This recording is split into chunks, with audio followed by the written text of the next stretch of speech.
Hello everyone, this is Venugopal. Today we are going to see one of the important concept of C programming language, that is arrays in C. Before going for this arrays concept, let us ask one question. Why arrays? What is this array? That we will see soon. Okay, but you should know why these arrays are came into picture. Okay, so let us consider one situation. For example, if I want to hold two values, okay, so how many variables we do require? Like a comma b. If I want to hold three values, so I'll require three. If I want to store four values, so I require some four variables. Likewise, if I want to hold some around 15 or 20 numbers, okay, because we know that one variable can hold only one value at a time.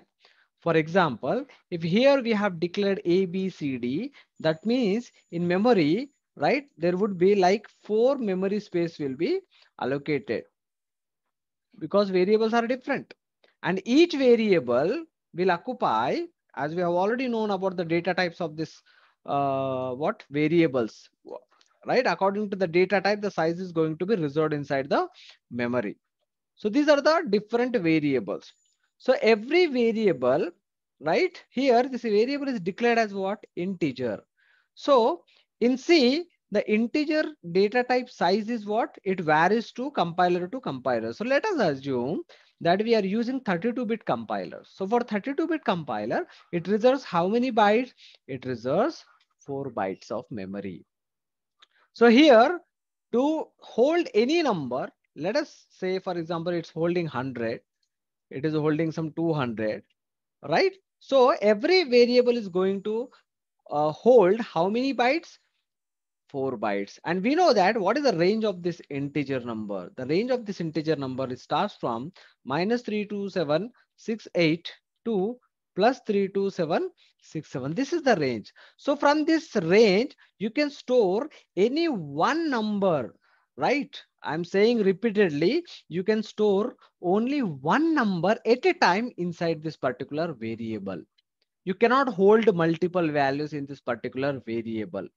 So sometimes whenever if I want to store the data of multiple users, for example, if I want to store the roll numbers of 100 students, so declaring 100 variables here will become a quite a difficult task because you need to maintain the variable name. Then every time whenever you are using that variable, you have to remember whether it is a lowercase letters, uppercase letters. Absolutely, that's not going to be work. So whenever we want to hold a huge number of data, right? Then we are preferably go for using this arrays concept. Okay, now first of all, we'll try to focus on what exactly mean by this arrays. So we'll focus on definition of arrays. What exactly mean by arrays? How you are going to define these arrays? So it's very simple. These are the collection. These are the collection of same type of, right? The same type is also called as what? Homogeneous.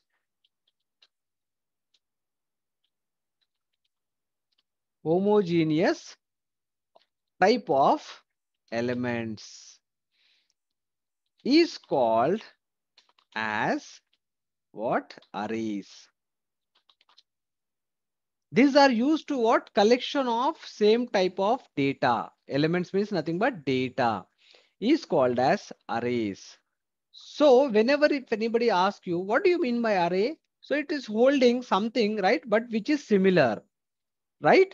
That is called as arrays. Now simply how to declare these arrays? Declaring arrays. How do you, that means declaring arrays is nothing but what? Syntax, how to write, how to use. Okay, it's very simple. you have to use the data type. It's mandatory because it's hold only one kind of data type into that particular array only, right? As we discussed in the definition. So data type, then we'll write here any name of the array, then square brackets, and in the bracket, we have to mention the size of that particular array.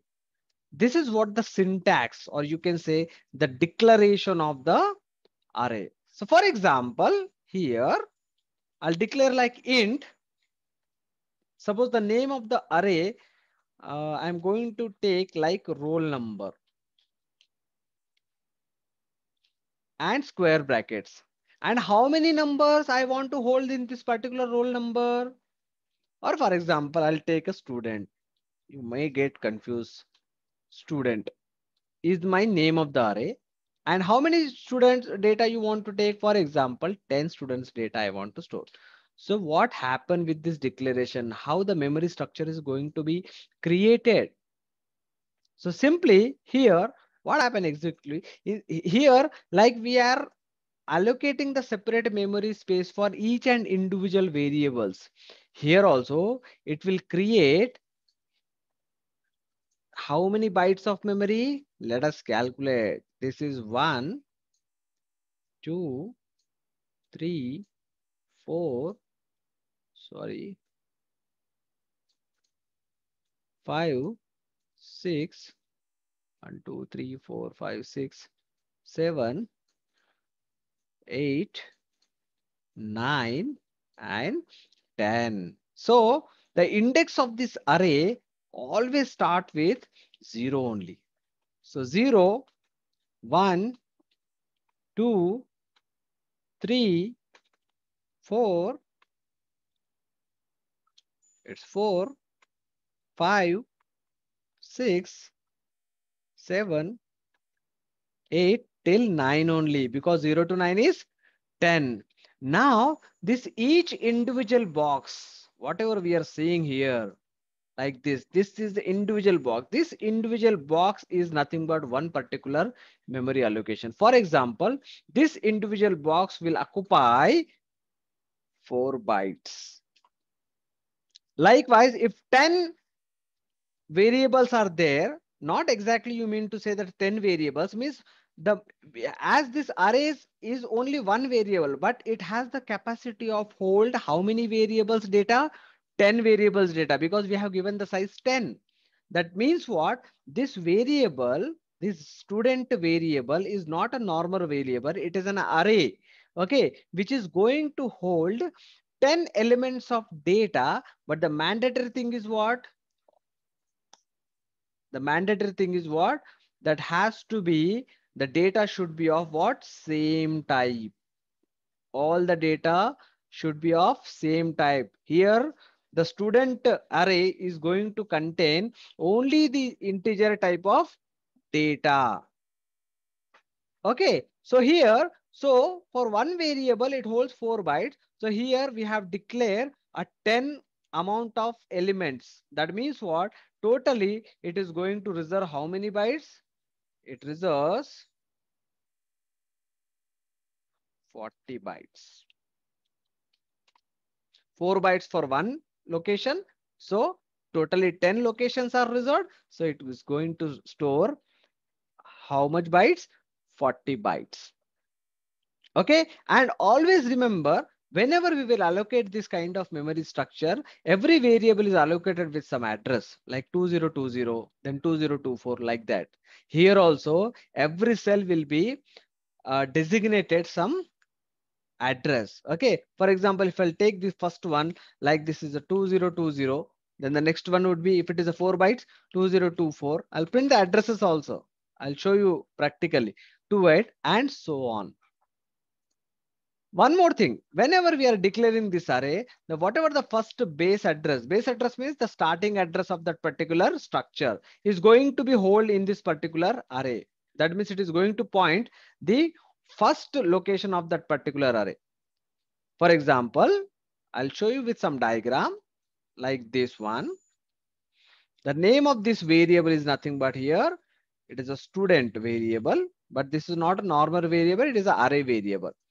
The moment you have declared this one, then what happened exactly? It is going to point to first location of this array. Okay, so whatever the first location address would be there, that address would be stored here, like 2020. So it is holding the base address of that particular array. So that is the reason why this is the array and it is holding the address. Okay, but we know that address will be held by the only the pointer variable. We will come on to the pointer concept. Don't worry, whenever we'll discuss.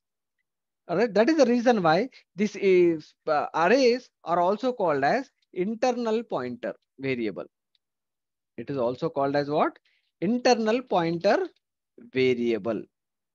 Why? Because it's holding the address of variable, first location of the variable.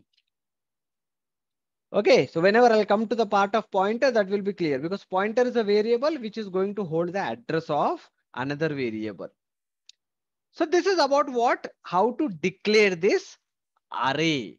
Okay, now how to initialize this array because I want to store the numbers here. Okay, so how you are going to initialize this arrays? So it's very simple. The declaration, whenever we want to initialize the variables of the array, what we need to do is that, for example, I'll write like student. What is the first location? 0 equals to, suppose I am giving 100. So this 100 number is going to be assigned in this particular 0th location. So this value will become what? 100. If I want to assign the second location, because see, the array is also called as a continuous memory location. Contiguous memory location means what? You have to fill the data one after another only. Okay, so what is the second location? Student. If I want to assign the next data, you have to write what? Student of 1 equal to like 200. Then this 200 will be placed at second position. I'm saying the second position, but here the index would be 1 because the index has started with the 0. So likewise, if you want to fill all the 10 elements, you have to write what? Student of 1, student of 2, student of 3, likewise up to 10. So isn't it that we are repeating the same number of instructions again and again? Isn't it? Right? And we know the solution. Whenever we want to repeat the statements number of times, same statements, then better to write that statements number of times. Better to go for the looping structures that we have already learned. For loop, while loop, and do while loop. If you don't know that, please go and watch my videos on looping structures. Okay. So that is the reason why whenever I want to insert a data into the array, or whenever I want to read the data from the array, right? It is always better to go for the looping structure because see here only index is changing. The rest of the things will be same. Okay. One more thing that I will show you in the practically in the program. Okay. One more thing is what? This complete structure, that student and this 0, student of 0, is entire thing is called as subscripted variable. This is called as what? Subscripted variable. Array name followed with the square brackets and index is called as what? Subscripted variable, right? And this particular index, this 0 is called as, this is very important, right? You should know the each and everything. This is called as index or subscript. It's called as an index or subscript. Okay. So this is what the nomenclatures of this array. So here we have seen the first thing is what exactly mean by why this array, why arrays are needed, right? That is what we have seen. Then we have seen the definition of the array. It is a collection of same type of data. Either here I have taken the integer, like if you want to declare, for example, some float, absolutely you can take float array, float, suppose salary, right? And here suppose you want to store the 100 employee salary. Sure, you can go for that. If you want to declare some name, right?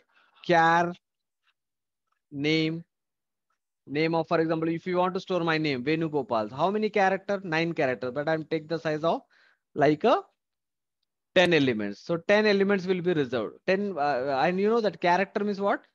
4 bytes. Sorry, 1 byte will be the one character. So 10 elements means what? 10 bytes of memory will be reserved like that.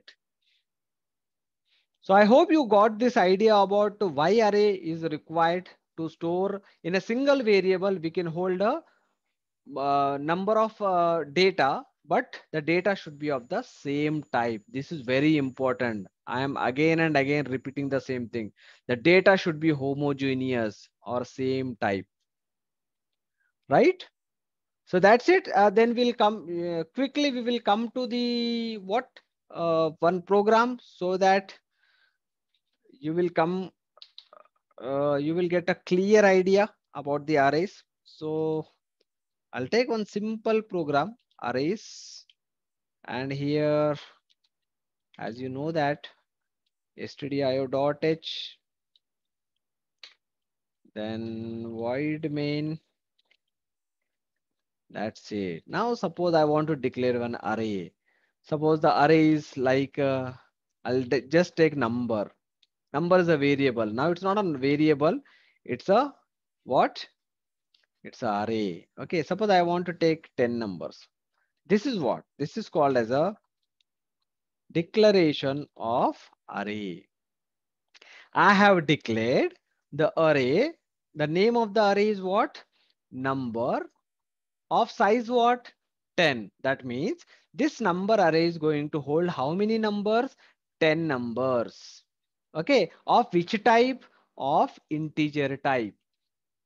Right? This is called as a declaration. Now, one more thing. At the time of declaration, you can also initialize this arrays. Okay. So to initialize, we have to take the curly brackets here. And suppose I want to initialize with 100, 200, 300, 400, 500, 600, 700, 800, 900, and suppose 1000. This is called as initialization of the array. This is called as what? Initialization of the array. The moment you initialize like this, what happened exactly? Number of zero. Zero is the index, right? We have already seen that. Suppose I'll give one demo also. I'll save this. It's it's array intro. Save it.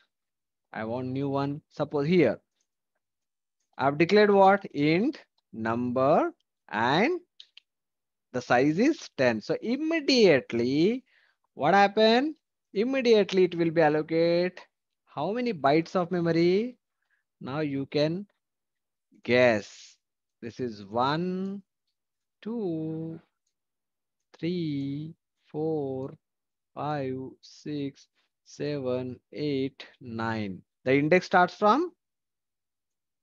Yes, the index starts from 0, 1, 2, and dot up to what? 9. Okay. Now, at the time of this one, what I've done here, at the time of declaration, here I will write like, no, I'll not write here. Again, I'll write here like that. So int number 10 equals to, right? I have initialized with what?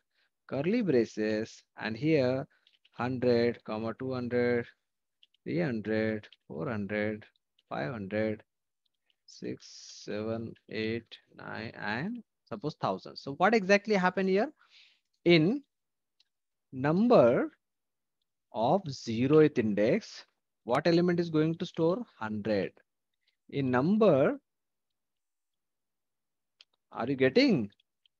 If you initialize like this, so it will take like this 200 and so on. And number, last number would be 9 equals to 1000. Like this, the numbers are going and holding this particular array, like 100, 200, and so on up to 1000. This is what, whenever you do the initialization like this, it's go and store like whatever the representation I have shown you. Okay, now I want to print this all elements. So to print, how I am going to use this print statement here? I want to print. So we are going to use the printf statement naturally. Okay, how to print that? Printf. Okay, what type of data it is going to print? Integer. Yes, comma, where the numbers are stored in number array. At what index I want to print? 0. So what it will print? It will print the first value. Agree or not? It's very simple. If I want to print the second value, what is the statement? Again, I have to repeat this statement, and in place of 0, only I need to change what? 1. So it print what? Now 200, because number of 1 at number 1 location, what element is there? 200. So it is going to print this one. If I want to print third, fourth, fifth, sixth, seventh, eighth, ninth, 10th.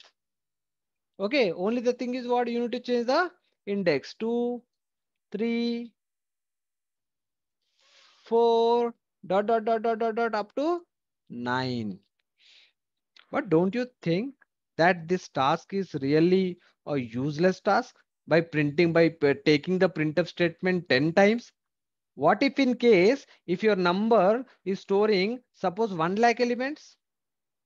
So how many times this printf statement you have to write? 1 lakh time.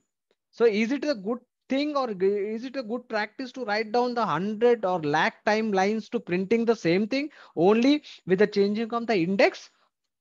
No, to reduce this kind of useless tasks, right?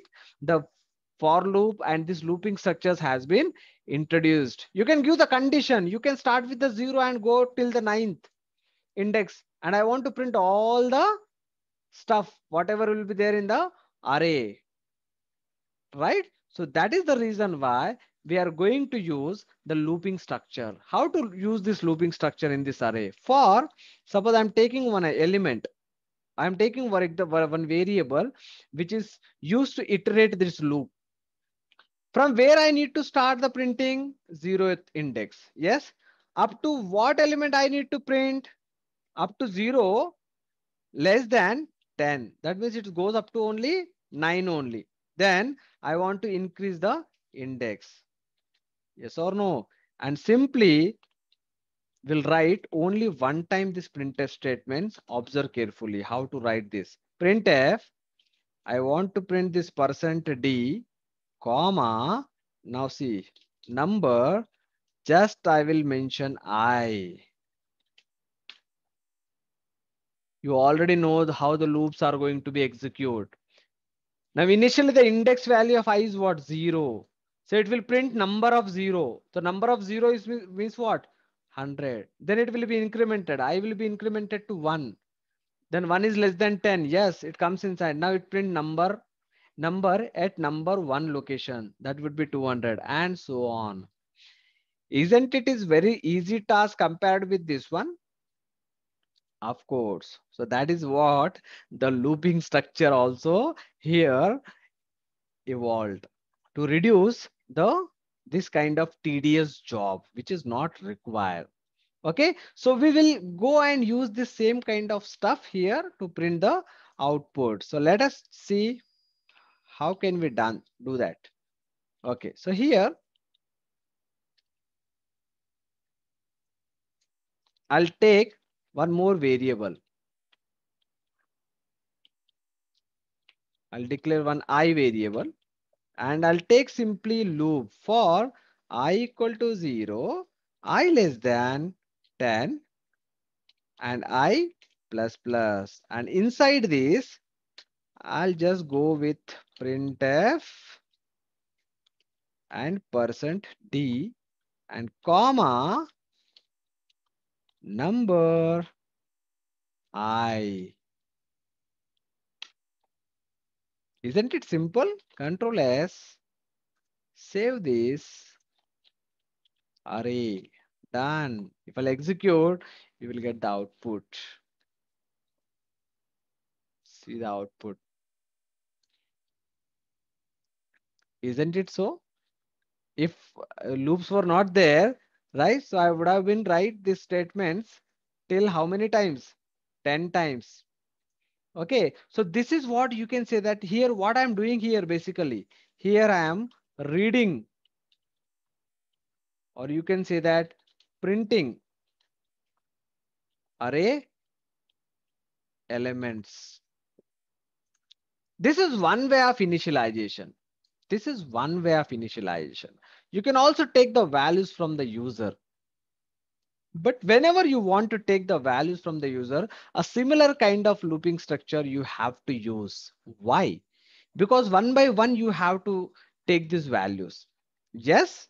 So for that purpose, you need to use again one for loop for reading, one for loop for printing. So before that, I'll tell you one thing. Whenever you want to use this static initialization, means at the time of declaration you are initializing. So there, the size is not mandatory.